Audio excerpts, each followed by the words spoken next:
you can be a Nobel Prize winning MacArthur fellow. You can win every prize in the book and be the smartest person and so popular. But if you're not Donald Trump, then it doesn't really matter in this Republican Party. We're going to start, though, in America. As you heard in the news, Nikki Haley's campaign to be the Republican presidential nominee has faced an embarrassing blow after she lost to a category called none of the above. She was the only viable candidate in the Nevada primary election, but finished second behind the option of none of these candidates. It's not the only awkward moment to discuss in US politics, and we will talk about Joe Biden's latest gaffe in a couple of moments' time too. Daniel Lippman, Politico reporter, joins us now.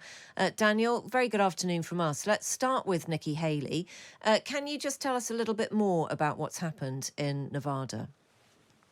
So what happened was that there's both a caucus and a primary, and Trump was not competing in the primary that was yesterday. He is competing in the caucus on Thursday, and Nikki Haley is not competing on Thursday. And so this kind of illustrates how unpopular she is in the Republican Party against Trump. Any other Republican Party, she would be winning these types of contests. But this is a much more populist party that is still very loyal to Trump, even in a state like Nevada. Does she still get to hang on in there, though, just in case? We have to stretch our imaginations for this, Daniel. Some of the criminal proceedings happening against Donald Trump actually do render him ineligible to become the nominee. She's going to hang on because this is kind of a last-ditch effort. All the other Republican candidates have dropped out.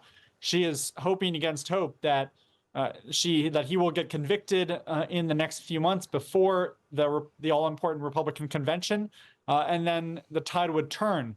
But even if he is convicted, there's a lot of Republicans who would say it's too late. You already have seen most of the country vote in the Republican Party, at least.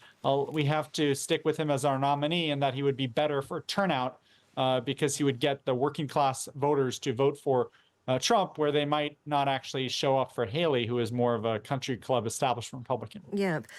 Why is she so unpopular with Republican voters, though? Or is it just that she is not as popular as Donald Trump? I think the latter, that she was well liked as the South Carolina governor, was very conservative, was lauded as the UN ambassador under the Trump administration. So she worked for her former, boss and now a rival. She said she wouldn't actually campaign. She wouldn't enter this race, and then she changed her mind. But I think it's just you can be a Nobel Prize winning MacArthur fellow. You can win every prize in the book and be the smartest person and so popular. But if you're not Donald Trump, then it doesn't really matter in this Republican Party. So just explain the kind of mechanics of this to us, though, Daniel. I mean, were Donald Trump, to be rendered incapable of standing as president, is there an opportunity for somebody else to come in as the Republican nominee? Or because you are so far down the process of primaries, etc., anyone who hasn't already declared themselves or dropped out simply wouldn't be able to join the race? I think most of the charges that he's facing are do not make him ineligible to run as the Republican candidate, and so that is just kind of a quirk of the American political system, that he could be in jail and he could still be on the ballot, and then he could, I guess, pardon himself as president once he took over and get himself out of jail. And so it's this kind of crazy world we live in, where any other candidate facing criminal charges would lose their race immediately. If Nikki Haley was hit with one felony charge or one misdemeanor, then she would be out of the race, I'm sure. But with Trump, it's kind of a badge of honor, because people in his corner of the Republican Party, or in a large corner, they feel like the establishment is attacking them. Yeah. And so when Trump getting attacked, then they sympathize. So, Daniel, is one of the lessons that if you were to set up a new country, you would put a clause in the Constitution that said somebody can't stand to run this country if they are in a jail cell? That was just a glaring omission from the American Constitution. I think that's probably wise. So any any new countries being set up, please, Yeah. keep an eye out. Learn for my call. lessons. Yeah.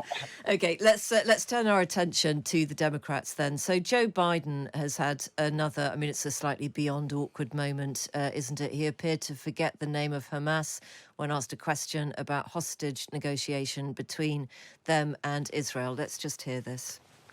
There's some movement. There's been a response from the opposition, but yes, I'm sorry, from Hamas, but it seems to be a little over the top. We're not sure where it is. There's a continuing negotiation right now. Okay. There was also a muddle up between Presidents Mitterrand and Macron, and actually which country either of those gentlemen might be representative of. We focus on these kind of things quite a bit over here, Daniel, but how about how they go down in America at the moment? Do you ever get to the stage, do you think, where you just go, it's another Joe Biden gaffe, we almost won't make a big deal out of it? Yeah, until your producers had flagged that to me, I had not even seen that comment. And so So, it yeah. seemed like he might not have even forgotten. He was just saying, he likes to say sometimes the opposition or the other team. He got criticized for saying, well, the other team did this attack on October 7th. And so he seemed to quickly remember what Hamas, the name of Hamas. But it's a sign that there's a lot of Americans who are concerned about his age, and they think that he's too old. But Trump is only a few years younger, and he's made mistakes confusing Nancy Pelosi with Nikki Haley, or the opposite. And so there's a majority of Americans don't want this contest between Trump and Biden. Okay. What are the logistics if President Biden did want to step down? Well, what would happen is that if he stepped down, then there would be, right now, Dean Phillips is the only, and Marianne Williamson. Dean is a congressman from Minnesota. They're the only people on some of these ballots.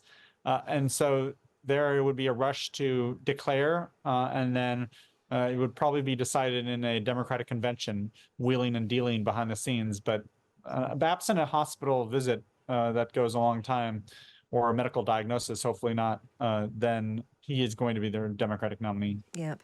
What about the other important stuff that Joe Biden is doing, and is doing well? I mean, to some people, recently saying no to oil and gas licenses, something really quite unheard of on Capitol Hill, is a bold move, and a move made by somebody who is totally in control of their faculties. Yeah, I think if you talk to people behind the scenes, which I do, about what it's like to deal with Biden, they don't see a big issue. They do acknowledge he's older, and this is not someone who he's definitely aged in office and in the last 30 years, just like anyone else.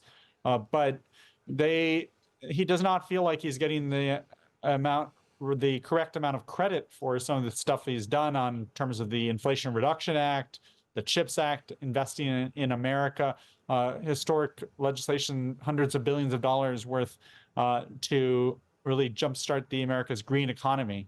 And so they feel like the Americans will start to feel the good economy, and are already doing so before it's too late, because we really don't see much inflation in a core metric, although food and gas prices are still pretty high.